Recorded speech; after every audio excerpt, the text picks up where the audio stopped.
Hello guys! Welcome sa LJ Prints. Ako nga pala si Jess at gumagawa ako ng mga printing and craft related video dito sa ating channel. Siguro interested ka sa printing business pero wala kang knowledge or idea kung paano magsimula, then para sa inyo ang channel na to. Disclaimer lang guys, hindi ako expert at ang goal ko dito sa ating channel ay ipakita sa mga beginners na hindi mo kailangan ng malaking capital or advanced skills para makapag-start ka sa printing business. Kahit nasa bahay ka lang, may laptop, printer at internet access ka, then pwede nating pagkakitaan ng mga resources na yan. At sa video natin ngayon guys, ituturo ko sa inyo kung paano gumawa ng calling card gamit ang ating mga materials na sumusunod. First material, syempre kailangan natin ng calling card paper. Ang gamit kong brand is Quaff. So 220G, 120 pesos to 130 pesos, double-sided inkjet mat na siya. So ito guys, 50 sheets per pack. Next item natin is laminating film. So ito guys, Quaff A4 size, smooth siya and 30 microns lang. So 100 sheets na siya, 160 pesos to 170 pesos.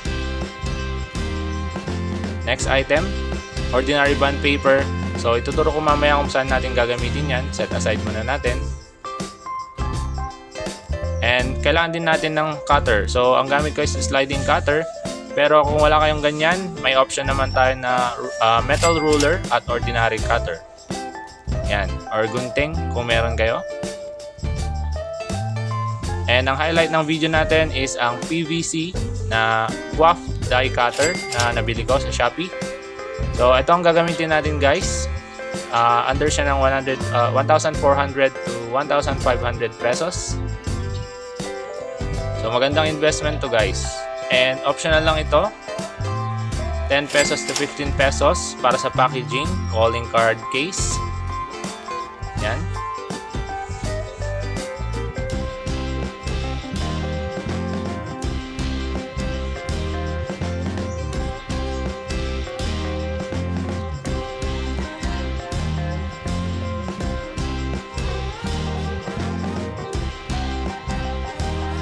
Okay guys, ito example income projection lang for 1,000 pieces ng calling card paper. So example lang yung mga prices natin dyan. Nakadepende pa rin sa inyo kung magkano yung preparation nyo sa mga services nyo at products nyo. Okay, start tayo how to download the template. So please wag po kayong hihingi ng access sa template dahil hindi ko po kayo bibigyan. So kailangan po natin siyang i-download para magamit natin siya ng sarili natin. Okay, so sa bawat video natin guys, may description box. Hanapin nyo lang doon yung download the free template here. May link dyan ng Google Drive. So kapag clinic nyo yan, may-redirect kayo sa Google Drive page. Nandun yung ating file na template. At please guys, wag nyo siyang i-open. Ang gagawin natin, ito yung ating file, calling card. So ito yung sizes nya. Pupunta lang tayo dun sa dulo, yung tatlong tutuldok. Click nyo yan. And then click download. Huwag yung open guys ha. Download. Okay, save natin siya sa ating desktop para mas madali natin siyang mahanap. Click desktop. And save. And then kapag tapos na siya guys, makikita nyo siya sa taas. Notification. So pwede natin minimize yung browser. At makikita na natin yung file sa ating desktop. So right click natin. Then click open.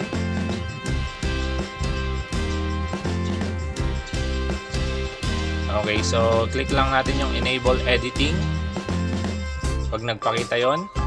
At pwede na nating magamit yung ating calling card template. So yung calling card template natin guys is nasa second page. Ayan.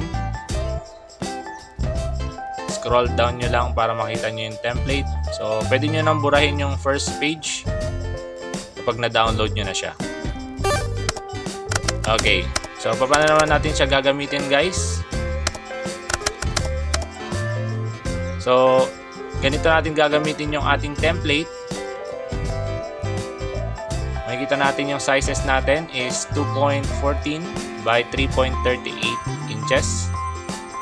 So, meron ng allowance yan para pag nag-cut tayo sa cutter is meron tayong lead.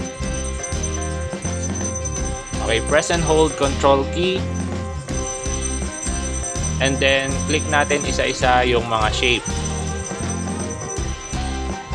So, ito guys, mga shape lang itong mga to. And then, right-click natin. Click natin yung fill.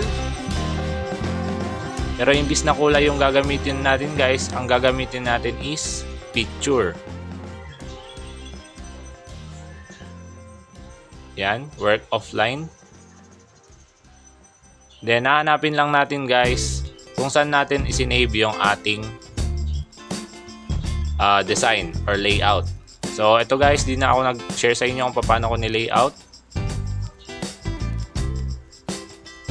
So, mapapansin nyo guys, sumalpak na yung ating mga picture sa ating template. At now, proceed naman tayo sa print settings.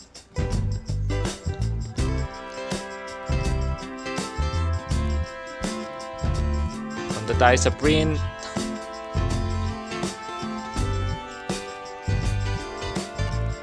Okay, make sure guys na nasa landscape orientation tayo. And ang size, yan, landscape and A4 para sa size. And sa ating margin guys, 0.2 lang lahat ng sides. So, para ma-edit yun, click nyo yung custom margins. Yan, palitan nyo lang yan ng 0.2, 0.2, 0.2. Then, click OK.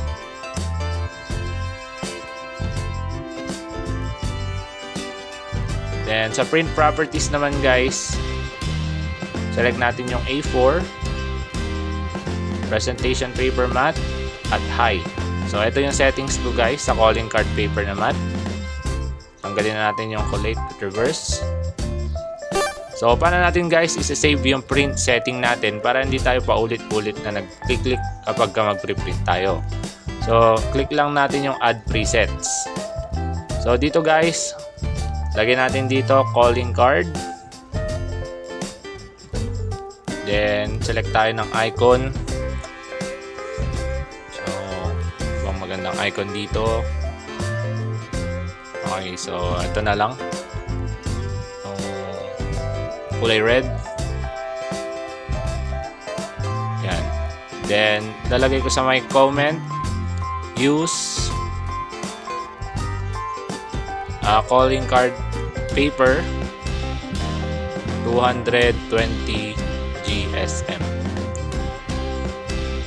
Yan. So, ito guys, para every time na mag-preprint tayo, hindi na tayo nag-click ng size, paper quality. Yan. And click natin yung save. So, kung mapapansin nyo guys, nandun na siya sa ating presets. So, close natin to. So, try natin guys na ayan. So, nandito na siya sa preset. Try natin na punta sa default na print settings. Okay. So, pag nag-print tayo, printer properties. So, naka-letter yan, naka-portrait. Ayan. Kung mapapansin nyo, pag clinic nyo yung ating calling card preset, pupunta na siya automatic sa settings natin. Then, click nyo lang yung OK and then print.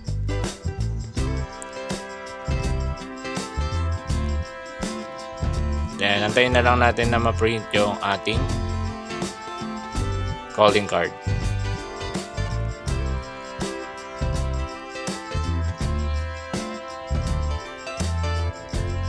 By the way guys, ito yung ating print details. Driver ko lang is default Epson L3210 driver. Print settings natin, presentation paper matte, high quality orientation landscape. So, ang estimated print time niyan is 3 minutes per page for 10 pieces na calling card. So, kung 100 pieces yung pa-order mo, 30 minutes mong i-print yan. Yun. So, print output natin ng non-laminated. So, yung default lang na calling card paper matte. So, ito yung print output natin. So, hindi siya makintab. Pero maganda pa rin yung pagkaka-print out niya guys. Ayan. So, try naman natin siyang i-hot laminate gamit yung 30 microns laminating sheet.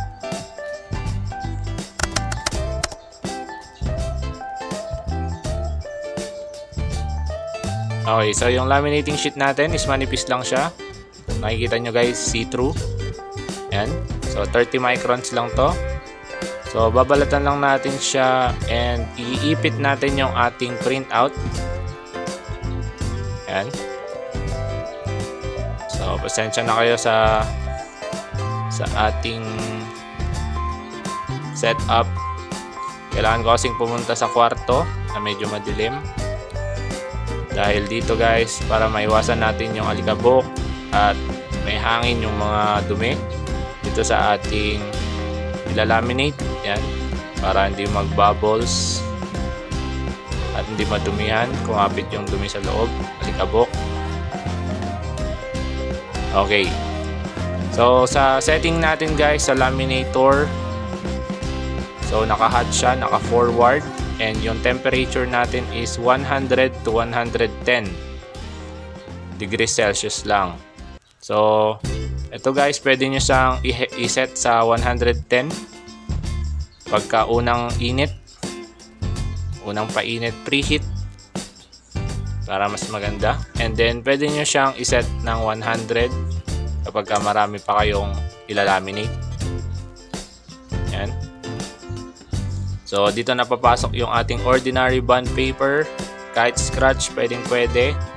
Didikit lang natin siya. Papalaman natin yung ating laminating sheet at print out dahil sa laminator natin guys, may mga residue yan ng yung dikit ng laminating sheet.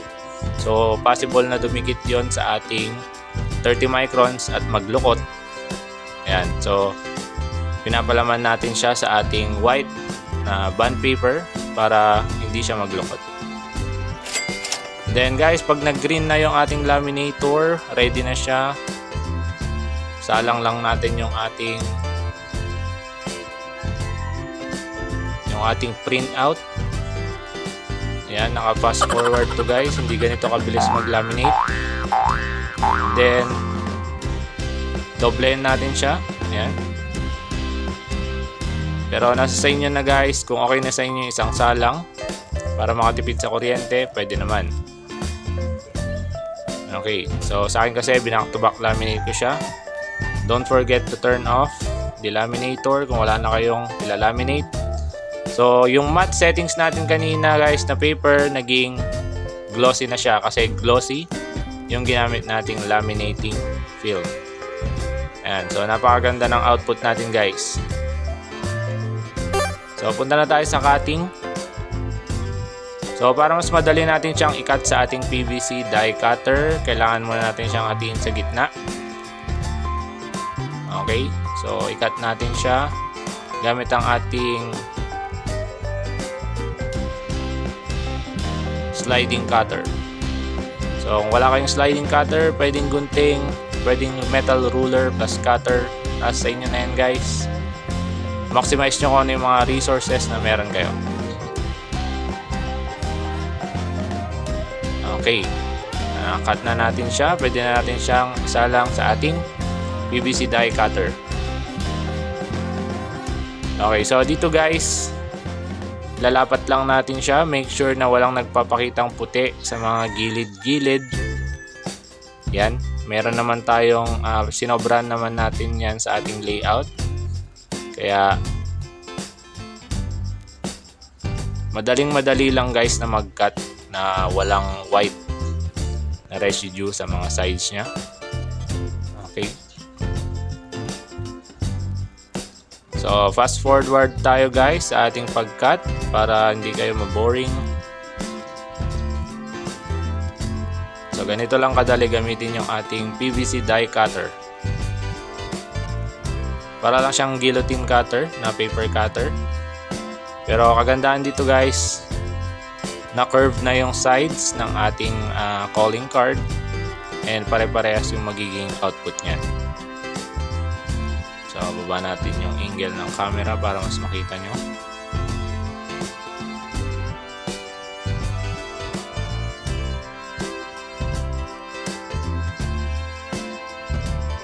So pwede nyo rin gamitin tong die cutter guys sa mga ibang projects tulad ng ref magnet. So ito yung finished product natin. So So napakaganda ng output ko guys, no. Yan. So kung maririnig niyo yung card, para siyang Yu-Gi-Oh. Yan. Or baraha. Yung kanyang texture. So sa packaging guys, punta lang kayo sa Shopee. Search nyo lang yung calling card case. So maghanap na kayo dyan ng pinakamura. And beware sa size. Kasi ang alam ko may iba-ibang sizes yung mga yan. So ganito magiging itsura niya guys kapag nasa 100 pieces yung gagawin nyo. Maganda yung calling card case nyo siya. Yan, para mas maging presentable. Pwede nyo lagyan ng sticker yung front ng case para mas maging professional ang dating. Ayan. So kung nakatulong sa inyo yung video natin guys, huwag nyo kalimutan mag-like, comment, share. Yan, click nyo na rin yung ating notification bell para updated kayo sa mga ganitong content dito sa ating channel. So maraming salamat po. God bless sa lahat and more clients to come. Thank you.